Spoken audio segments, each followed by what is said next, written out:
If you love Baltimore sports, you'll love WNST.net.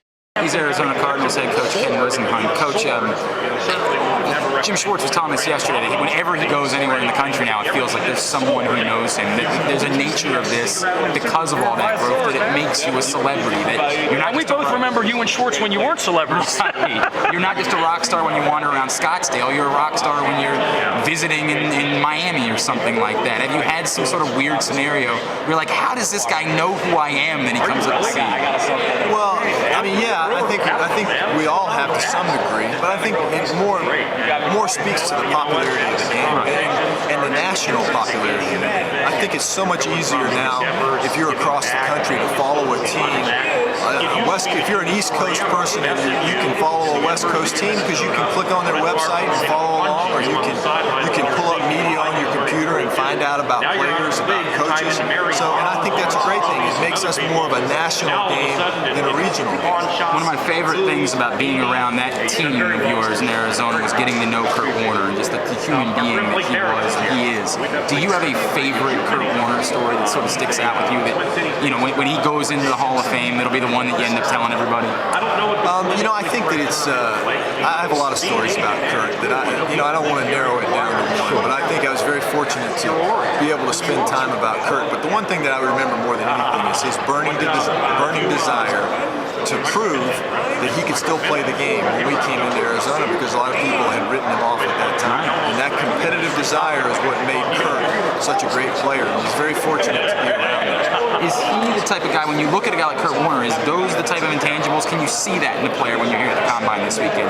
Can you look at someone and say, you know, this might be a kid you're writing off, but everybody wrote off Kurt Warner when he was coming out of college? Well, I mean, you may be able to see that they have those qualities, but can they back it up? Right. Is what it really comes down to. Yeah. You know? If he can't throw the ball, he can't throw the ball. Yeah, I mean, that's what it comes down to. Kurt obviously had that passion and that belief in himself, but when it really counted, he backed that up, and that's what it's all about. You stay in touch with Anquan at all? You know what?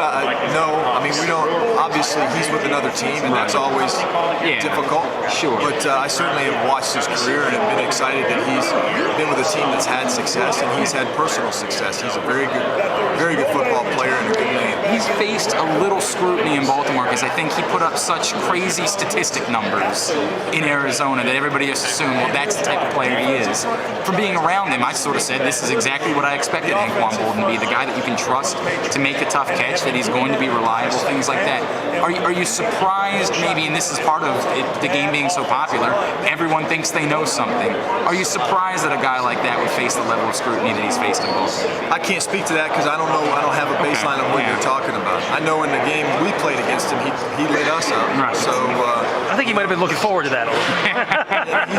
he's a good football player. No question about it. Ken Whisenhunt, Arizona Cardinals head coach. I really do appreciate it. You let me sit down with you, and I was like 22 years old, and you pretended like I knew what I was talking about and had a legitimate I still pretend he knows what he's talking about. How did I know you were going to say that? Yeah, of course. Well, we're tandem on this. I got to tell you, everybody in Baltimore was rooting for you guys, man, in the Super Bowl. So, I mean, I know you coached in Pittsburgh, and we didn't like you very much. You looked much better with that on than the Pittsburgh night. The tough loss that you had, and maybe just speak to this about Baltimore. We obviously, and you watched the championship game, had 3 or 4 chances to win that game. I think one of the big questions for our team in the offseason is how do you rebound from that, the emotion of that, of coming that close? Did you find that to be, now 2-3 years removed, interesting in any way?